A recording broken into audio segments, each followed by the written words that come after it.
This video will provide further context to EVGA dropping NVIDIA as a partner. If you didn't see it previously, we broke some of the news, including some exclusive details in our report about EVGA axing NVIDIA and throwing away 22 years of partnership and almost 80% of its revenue. And now we have some additional statements from EVGA and from NVIDIA alike on record, officially, and some discussion points about the wild conspiracy theories we've seen forming over the past week. Before that, this video is brought to you by us and store.gamersnexus.net, where we have our brand new AMP Media mod mat. We've also just restocked the large Volt mod mats, if you've been waiting for one of those. We took on great time and travel expense to piece together the EVGA story, and we broke news on several aspects of it specifically. To help fund our journalism and investigative pieces, grab an AMP Media mod mat today. The mat is an anti-static and highly durable PC building work surface in a portable size for just about any workspace. The mat features useful wiring diagrams, grounding points, and it includes a common ground point and wrist strap, and it has screw tracking grids for video cards, motherboards, or whatever else you want to take apart. This is the best way to support our work and get something high quality in return. Grab one now at store.gamersnexus.net, and thank you to our supporters. All right, so we're gonna have timestamps as always to help you navigate the Q&A topics for this video, but we'll start with the 10-year warranties. EVGA, just until recently, was still selling 10-year warranties and extended warranty upgrades on its website, which at first glance looks pretty bad. We sent EVGA an email and we did get a satisfactory answer though. So as soon as we posted that video, we had emails from viewers, you all, who sent us receipts of your recent purchases of a 10-year warranty, extended warranty options on video cards from EVGA, which will clearly serve no purpose in that time span.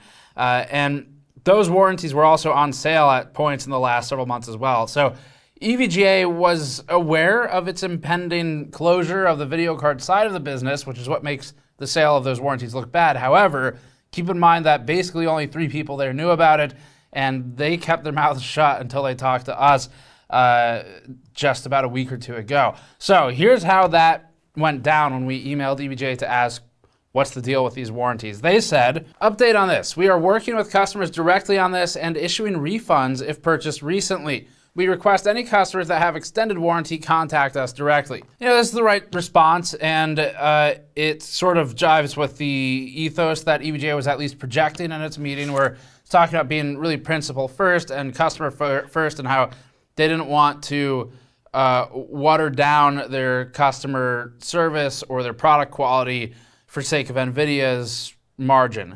And so this matches with that. It is definitely the right response. And it sounds like if you want to get a refund on it, you should go ahead and contact them because they are inviting your emails. We don't know what exactly recently means in terms of purchased, but might as well go ahead and try if it was any time this year. EVGA at this point clearly won't be able to do a like-for-like replacement of the video card. That's one of the advantages of some of EVGA's programs in the past, where if something goes wrong in a couple years and the card is no longer made, they have replaced things with sort of the closest comparable modern generation device, which is a good policy, but that won't be happening now, or at least not with NVIDIA. So that bridge is not coming back. They made sure it's absolutely gone. NVIDIA is a very prideful company, very unlikely that it will work with EVGA, definitely under current leadership, maybe under any leadership. We also asked EVGA if it has any products in the works or launching anytime soon, and EVGA's statements about continuing on weren't empty, at least in the near term, because the company is launching products in the immediate future. When we asked what its plans are and if it will launch new hardware, EVGA said simply, quote, yes, in fact, stay tuned, ... Very cryptic. Then we asked for more details and we got some of them, so you didn't have to stay tuned for too long. You all have likely seen some of the EVGA motherboards in the past, and one of the things we learned about is EVGA launching a new motherboard. It is also launching a new power supply or family of power supplies. We don't have the details on those yet, but for the motherboard, we know that they have what will probably end up being called Z790 chipset boards in the works, and it is apparently pretty close to ready to go for Raptor Lake. That would be the 13th gen of Intel CPUs. And AMD motherboards, as we understand it, are not on EVGA's future list for products right now. So AM5, not on that list. at least not today. And that means if they ever launch an AM5 board, it will be quite some time in the future, probably next generation. Speaking with Kingpin briefly, we couldn't get into too much detail yet, but we did learn that he's excited to bring the new board to the enthusiast community, and he's enjoyed working on it. So at least that's a positive note here, given it was somber news for everyone at the company. I mean, a lot of people, I think, in the audience expressed that they had at least some sort of appreciation for EVGA's presence in general, if not a connection because you've become a fan of theirs or something. But it was somber news, and the fact that people at the company are excited about a product coming up, that is at least a highlight. Now, EVGA has had a pretty good run of quality boards recently. It's come a long way from X99, which is kind of a mess, and at this point we can't share more than that, but they're going to have something for Intel coming up in the very near future. Next one, we revisited the idea of AMD or Intel partnerships with EVGA. Now that's been a couple days, just in case anything changed, and partly because we saw a number of commenters suggest that perhaps EVGA has some kind of non-compete with NVIDIA and therefore would not venture to even suggest that it may work with AMD or Intel because that would be a breach. So to be very clear, those were internet comments. It's not reality. And we did think it was worth asking about because I mean, it kind of makes sense. So we asked EVGA, and EVGA told Gamers Nexus, quote, "Ha! Andrew would never sign something like that. That clause does not exist. There is no such clause." There's your answer. It was I did actually get laughed at when I said, hey, the audience thinks there might be a non-compete. And before I could finish the question, that was the answer. EVGA later posted an official statement on its forums. It said the following, quote, "Hi everyone, EVGA has seen speculation as to whether EVGA has an agreement with NVIDIA not to build other brand graphics cards. EVGA has no such agreement. For present, however, EVGA is exclusively focused on supporting its existing community and products."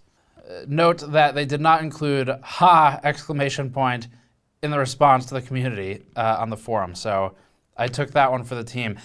We also asked, just formally for the record, a couple of other things. So we said, has the community response changed anything internally, whether about video card manufacturing or general plans internally for the company? EVGA said no changes at this time. Now, separately, we're aware that EVGA has at least been in contact with Intel, where some of its former NVIDIA contacts now work. We haven't heard anything to suggest that a deal is in the works at this time. We know that they've at least spoken, but yeah, that doesn't necessarily mean anything beyond, you know, hey, can't believe that happened. That's pretty crazy. Up next, NVIDIA comments on EVGA formally, and EVGA comments on the community. So we asked EVGA if it had any statements or sentiments it would like to share with its customers, its fans, and with our audience. And first off, less formally, EVGA's Jacob Freeman, who's kind of the sort of front person on Twitter, he posted a couple things publicly, and he also, along with Vince Kingpin Lucido, told us that they both said they were floored at the community sentiment. They both expressed that they felt genuinely supported and that the pure volume and outpouring of support was, for lack of a better phrase, touching. So we discussed the concept of sort of death of an artist as in like a musician or a painter or something, and how, you know, on the loss of something significant, suddenly everybody becomes interested in that person or that, in this case, company's work. Now, EVGA is still around. It is launching things, at least for the foreseeable future, and we'll see how that develops. But the one thing that is definitely dead is at least the NVIDIA video card division, if not video cards entirely long-term at EVGA. So that's where a lot of I think they saw a lot of the community feedback, and we're grateful for it, and we just wanted to kind of bridge the actual people at EVGA, not just the company, with the actual people in the audience. More formally, EVGA did provide a statement. It said, quote, "We are humbled by the response from the community and are committed to continuing to support customers." Vince, aka Kingpin, also stated the following on his Facebook page, quote, "I'm thankful for all the industry friends, old colleagues, etc. that reached out. It means a lot and I appreciate it. The news isn't received well, of course, and I'm mostly sorry for the fans and people that are passionate for our brand and everything that we have done over the years here at EVGA. If the KP hardware is meant to continue on in one way or another, I'm sure it will. The EVGA and PC hardware enthusiast community have been great to me and my teams here over the years. Thank you." Additionally, NVIDIA CEO Jensen Huang had something to say. He released a statement during a press call just yesterday, and the statement says, quote, You know, Andrew wanted to wind down the business. He's wanted to do that for a couple of years. Andrew and EVGA are great partners, and we're great partners. Excellent reasoning. Anyway, it continues on to say, and I'm sad to see them leave the market. But he's got other plans, and he has been thinking about it for several years, so I guess that's about it. The market has a lot of great players, and it will be served well after EVGA, but I'll always miss them. They were an important part of our history. Andrew is a great friend. I think that it was just time for him to go do something else. Depending on the interpretation of go do something else, they, again, are still at least technically in business right now and making power supplies, so maybe that's the go do something else. It's just still EVGA, but not video cards. Winding down the business, it's an interesting quote here from Jensen Huang, because technically, Andrew Han from EVGA, the CEO, did suggest that, yes, one day he might want to retire, but very explicitly he told us and at large the community that no, he's not retiring right now. So winding down the business, there's some level of accuracy there in the sense that Andrew Han did state that he wants to spend more time with family, so that aspect is maybe true. It does not mean winding down into a powered off state, at least as far as they've told anyone today. So as expected, NVIDIA's statement very sort of safe, and that's about the most you can expect for a publicly traded company. Now the next topic is kind of fun. We saw some absolutely insane conspiracy theories. Anyone who's been posting these probably needs to get some help, because some of the stuff we've seen makes absolutely no sense. One of the theories we saw was that Jensen and EVGA, Jensen being NVIDIA CEO and EVGA, are in this together. No, that's stupid, and it deserves no further commentary. They have torched the relationship with NVIDIA. This is really damaging to NVIDIA's reputation. There's no way they were like, hey, here's an idea. How about you really hurt our reputation by airing all of the dirty laundry, and then, wait for it, then you will sell your video cards, and we haven't really thought through part 2 yet. So no, that's not a thing. Another one we saw was perhaps EVGA is just trying to leverage the media, but for some reason only chose 2 YouTubers and then 1 market analyst to dump its remaining inventory, and that the departure was fabricated and all just make-believe to get rid of the 30 series before it moves into 40 series. Well, couple of things. You now see that there is no 40 series for EVGA, and they will be missing out on a very significant portion of revenue because of it. So, no. Additionally, just to sort of further knock this one down, EVGA kept this such a secret that it miraculously did not leak. This is massive news. If somebody knew about the killing of this partnership, or that it was all just a giant conspiracy, it would have leaked. And there were 3 people at EVGA who knew about this. We have contacts at EVGA beyond those 3 people who are reasonably high up within the company, such that ranks exist there, and they didn't know about it. So if 3 people knew about it, and then they told 3 people from media, and then they told the rest of the company like a week later. So if this were all just some massive conspiracy, everybody would know. There's 300 people at the company. Additionally, EVGA is going to be shedding a lot of talent, whether it wants to or not, because it's basically said, hey, you have no more job, sorry.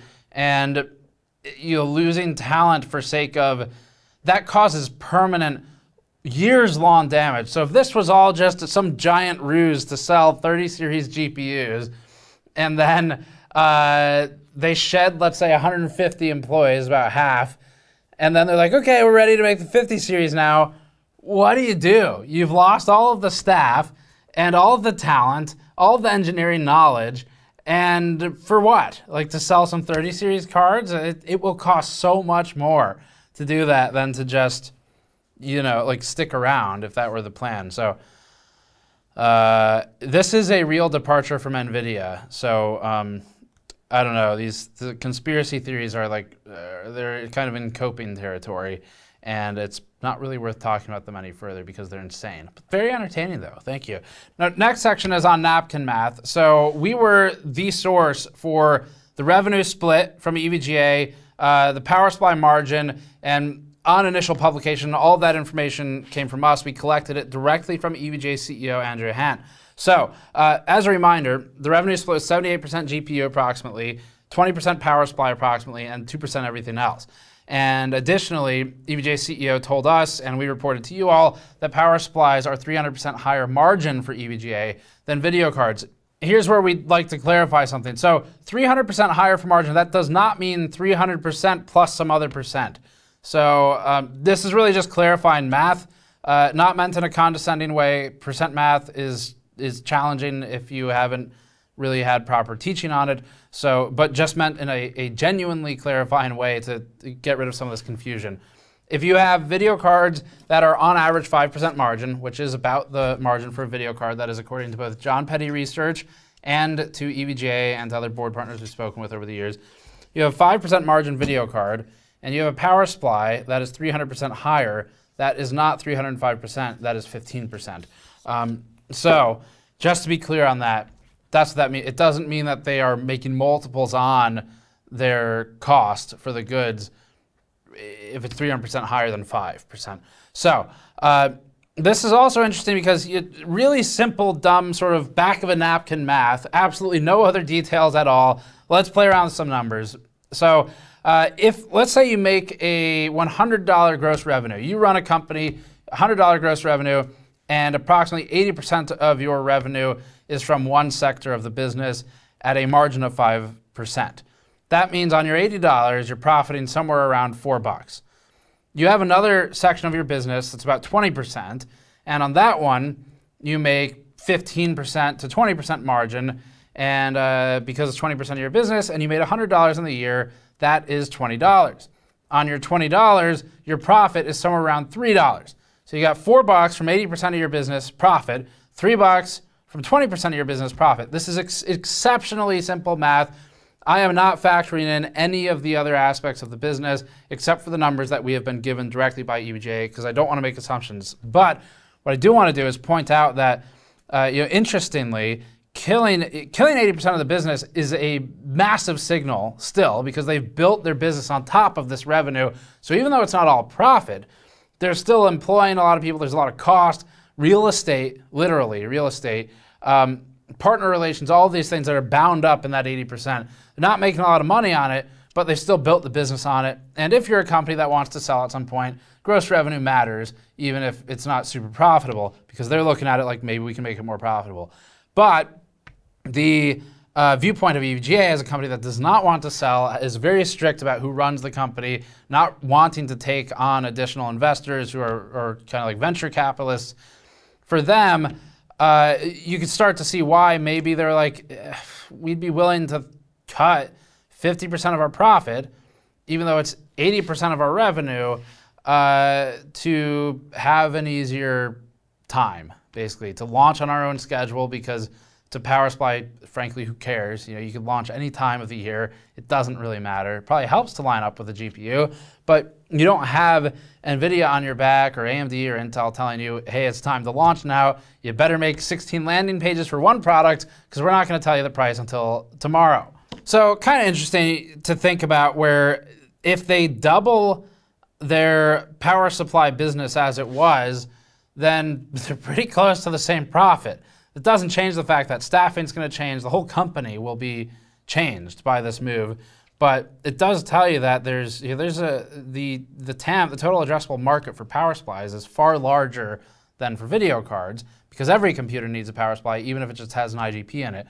So there's an interesting play to be made here. However, EVGA also has a new downside or a new challenge with power supplies, which is that previously with video cards, it was able to sort of use the video card as a carrot on a stick for companies like distributors and retailers. Say you want this box of video cards to sell, you also need to buy some of these power supplies.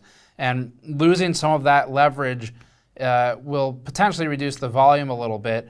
but it depends on if they've established a good enough reputation to stand on its own without needing a video card to force the sale. You look at companies like Gigabyte though, EVGA to some extent, the power supplies we've worked with are pretty good, but there's a lot of power supplies that are good and superior in many cases. You look at these companies that make video cards, and their power supply success over the last few years has grown in a way that doesn't necessarily purely make sense on the spec, but it does make sense on the back of video cards being factored in. So anyway, something to consider. Next one thing that really concerns us is that the enthusiast scene for overclocking, and especially XOC, which is really fun even though it's a small audience, not many companies really push NVIDIA here.